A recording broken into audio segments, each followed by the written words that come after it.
Today I'm making a stocking for my roommate. I made stockings for Cortana and I about 7 years ago, based off this holiday card illustration by Charlie Harper in 1952.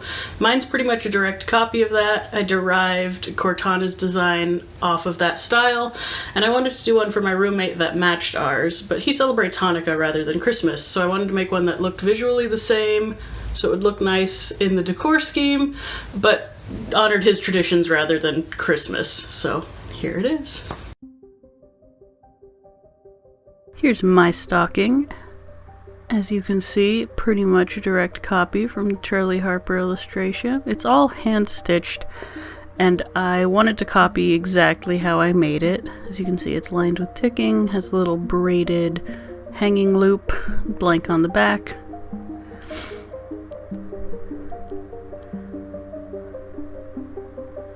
And here are all the pieces for Jacob's stocking. There's the body of the stocking, the cuff pieces,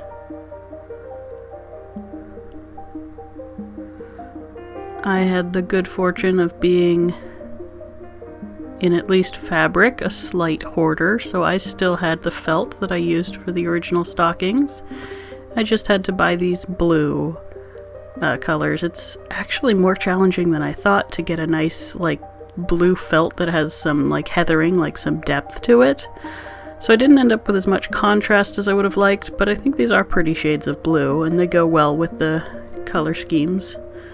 And there's the little dude. I straightened him up a little so he wasn't as hunched as the tree carrying guy. I gave him a little candle. There's the embroidery floss for Jacob's name. Black embroidery floss for the tree branches. A little bit of bias tape that'll be stitched onto the top of the opening to give it a little bit more structural integrity. And there's the lining itself.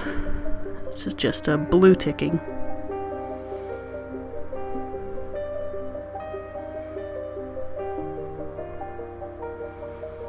Two different shades of blue for the trees and the figure, and a little brighter blue for the candle. Black thread for the charcoal, beige thread for the beige, and some yarn for the pom-pom and hanging loop. Alright, starting off, we're getting those cuffs glued on with a glue stick. I use a glue stick when I'm working with felt a lot just to keep things in place while I stitch them. It dries up and becomes useless in a year or two. All the glue on my stockings just a crunchy paste, so you gotta be careful not to put it where it'll be visible, but it is helpful when you're actually stitching. And this stocking is entirely hand sewn, I think I mentioned, so it did take forever. This footage is sped up 3,500%, and a lot of the footage in this video is sped up 6,000%, because this stocking took about 14 working hours to make.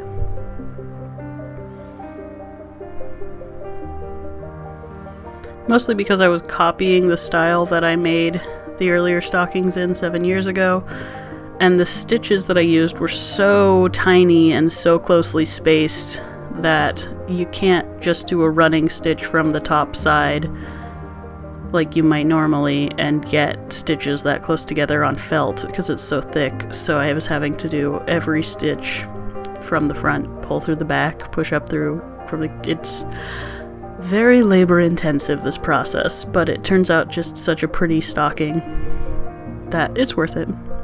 It's just not a project I want to do every year.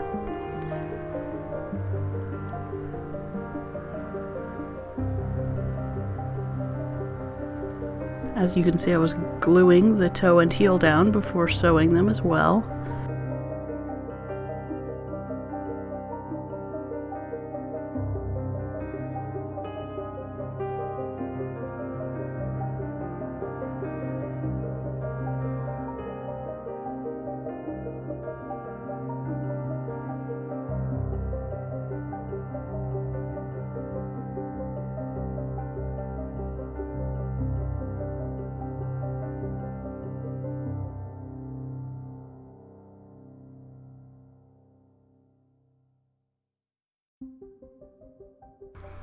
Now I'm starting to figure out how I'm going to arrange the different trees to get a color spread correctly.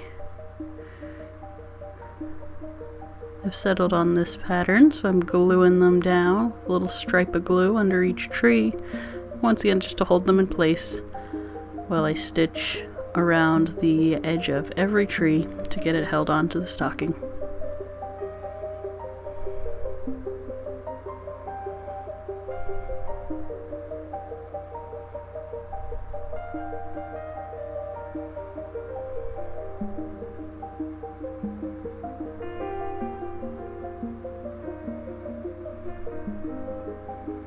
I've gone through and trimmed off all the extra, all the covering of the heel and stuff poking off the edges of the stocking, just to streamline it a bit so it's not flopping around as much as I sew.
There we go. Now that we've finally got all of the trees on there, I'm going through and marking with a little pen the center points so that I can draw on the trunks and all of the little branch lines so that I can embroider them. I'm just freehanding the branch lines. I have my stocking off to the side, sort of look at the angles and how many branches should be on the tree to make it look visually right. But I didn't copy any of them, I just freehanded the design. And then I'm going in with that black embroidery floss and stitching it all up in a back stitch.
Now I'm getting the little guy on, getting some glue in there and trying to figure out where he'll look best before stitching him on.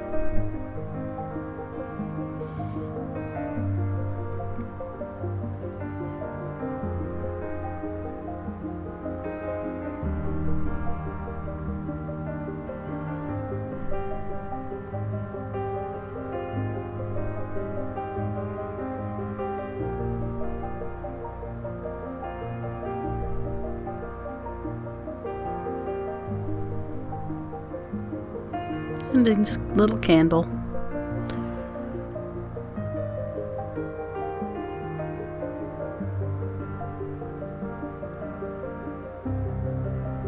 Now I'm going in with some metallic gold and silver thread and embroidering the flame onto the candle.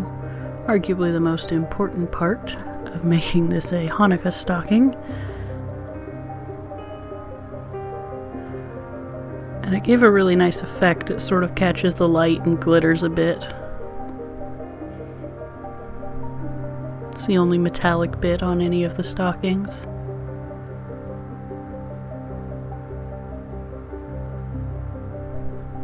Time for the name. I embroider text and any writing that I want done in my own hand by writing it out on a really thin piece of paper or tissue and then just embroidering right through it onto the fabric.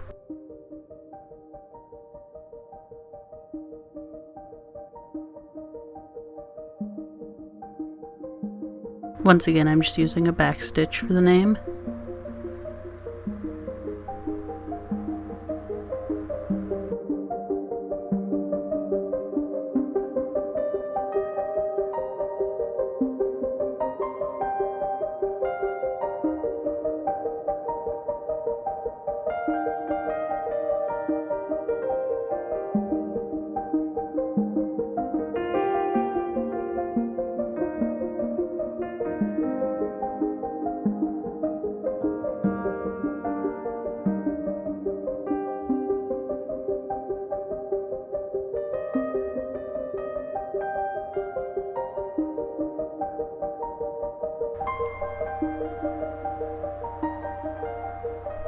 Then I'm just pulling that paper backing off carefully with some needle nose pliers, making sure to put pressure on both sides of the paper while I'm ripping it so I don't pull the stitches up.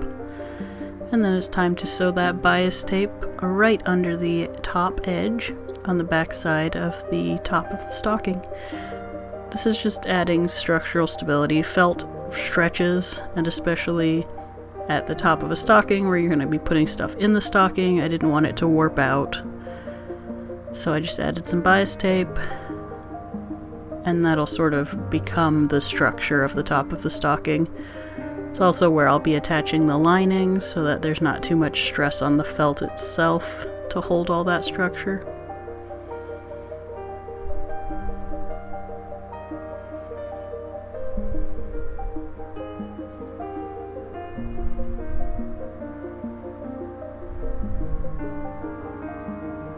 Now I'm making the little hanging loop and pom-pom, starting with just braiding a few inches with long tails on either side,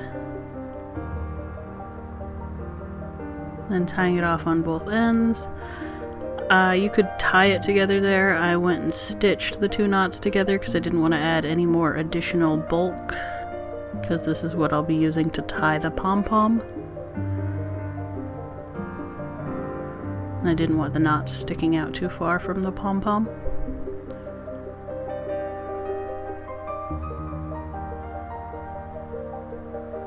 So I've wrapped all that yarn around my fingers with the pom-pom loop that I used to tie the pom-pom, threaded between my middle and ring finger, so that when I had all of the fabric looped, I could just pull it up, tie it around, cut the pom-pom, ready to go. And here I'm stitching the front and the back. I've sandwiched the pom-pom and loop so it runs through the corner edge.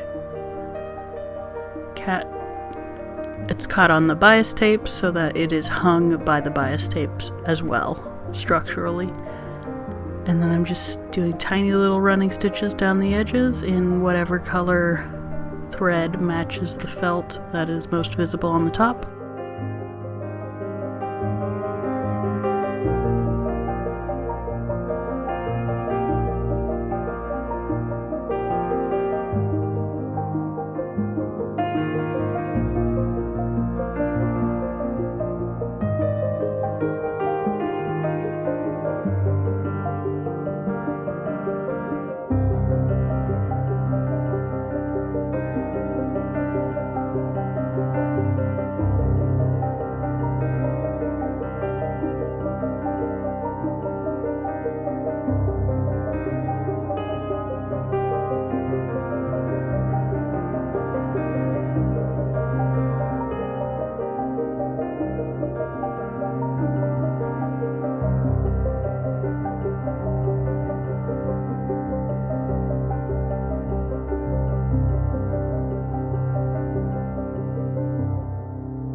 I'm just stitching the lining together, right sides together, all the way around the edge on the machine. It's the only part of the thing done by machine, but it won't be visible, so it doesn't matter. I'm just pinking the edges so there's less bulk on the inside of the stocking. And then I'll shove it in the stocking and stitch it in. At this point, I'd been working for about 6 hours in one sitting on this stocking, and my memory was out on my phone, which is what I use to film. And when it does that, instead of cutting the video off, it just ditches the entire footage. So I don't have any video of me stitching the lining into the stocking, but as you can see in this photo, it's just very tiny whip stitches onto that bias binding, and it's done. I think it turned out really cute. It certainly matches the other stockings very well. It's a little darker and more monotone than I would have liked, but like I said, it's difficult to find blue with any depth, and the rest of the felts used in the stockings had a lot of depth, and it would have looked strange to use like a non-heathered basic craft felt. So I'm happy with it. I wish it had a little more contrast, but I think it looks nice. Alright, thanks for watching. If you liked what you saw and want to see more, hit subscribe. And if you want to see what I was up to yesterday, that video's on the screen for you.